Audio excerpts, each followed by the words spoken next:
دونوں ججز نے کہا کہ 6 مئی کے مختصر آرڈر پر بھی ہمیں اعتراض ہے، جو جسٹس امین الدین خان صاحب نے صرف توہین عدالت کا سمپل نوٹس کر دیا اور اپیلیں جو ہیں وہ منظور کر لیں، سماعت کے لیے مقرر کر دی۔ انہوں نے کہا جسٹس عائشہ ملک اور جسٹس عقیل عباسی کہتے ہیں کہ مختصر آرڈر میں کہا گیا کہ ہماری رائے حتمی فیصلے میں دی جائے گی، جبکہ نہایت احترام کے ساتھ ہم اس آبزرویشن سے متفق نہیں ہیں۔ امین الدین خان صاحب کیسے کہہ سکتے ہیں، یا یہ کیسے کہا جا سکتا ہے کہ دونوں ججز وہ یہ کہہ رہے ہیں کہ یہ نظر ثانی کی جو اپیلیں ہیں یا قابل سماعت نہیں ہیں، نہیں ہونی چاہیے، ان کو ہم ڈسمس کرتے ہیں، ان کو ہم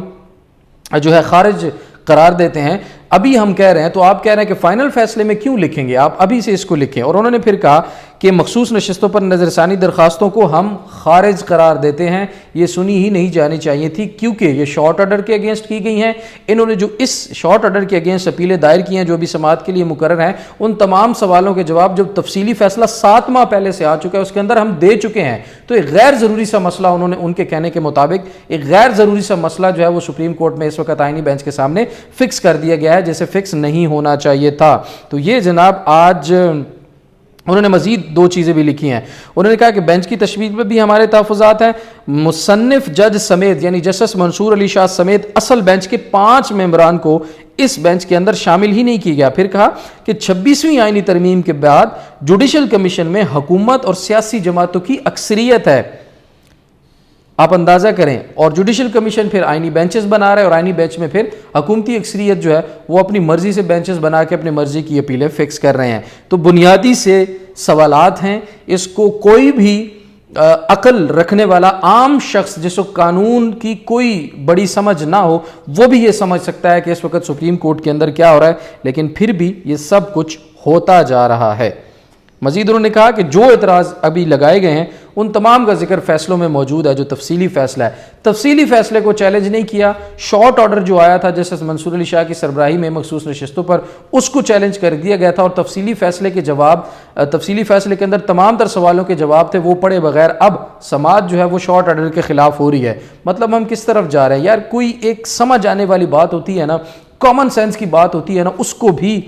میرے خیال میں اتنے بڑے بڑے ججز بیٹھے ہوئے ہیں ان کو یہ چیزیں سمجھنی چاہیے۔ بڑا بہرحال افسوسناک ہے یہ جناب ان کا آج مخصوص نشستوں پر جسٹس عائشہ ملک اور جسٹس عقیل عباسی صاحب کا اختلافی نوٹ آیا جو میں نے آپ کے سامنے رکھا ہے، اور اس اختلافی نوٹ کو، اس فیصلے کو اپلوڈ کرنے کے لیے آئی ٹی ڈپارٹمنٹ نے بھی جو ہے انکار کر دیا تھا۔ اب جناب آ جاتے ہیں پے رول والے معاملے پر۔ سب سے پہلے تو میں آپ کو بتا دوں کہ علی امین گنڈاپور صاحب نے درخواست دائر کی، اور درخواست جب دائر کی تو اس کے اندر ایک چیز جو لکھی نا وہ یہ لکھی ہے کہ ہم نے پہلے بھی درخواست دائر کی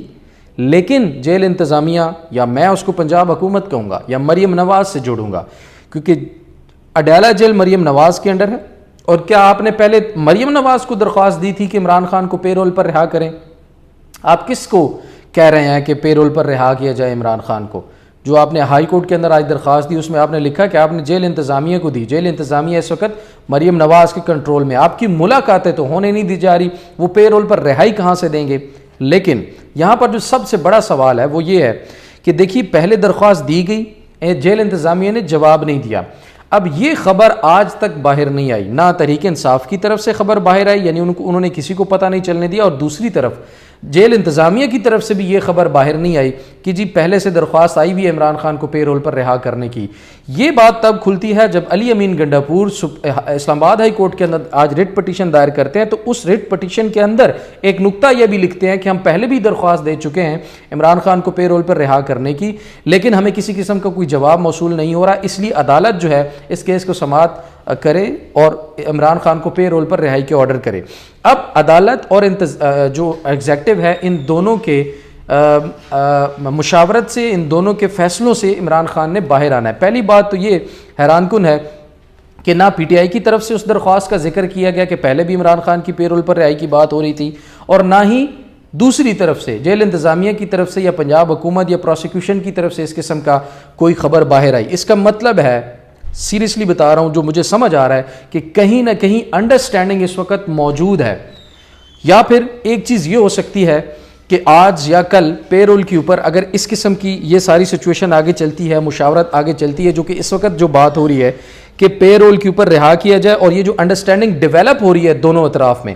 جس کی خبر ابھی تک باہر نہیں آئی ہے. اس کے تحت اگر کوئی فیصلہ لیا جاتا ہے تو ہو سکتا ہے کہ عمران خان کو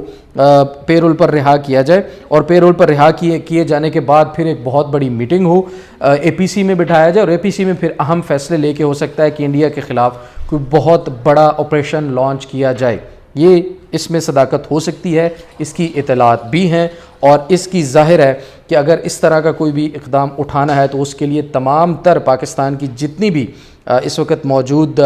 جماعتیں ان کو ایک جگہ پر بیٹھ کر کنسنسس ڈیولپ کرنا ہوگا, اور اس کے بعد پھر آگے کوئی بڑا قدم اٹھانا ہوگا. لیکن یہ جو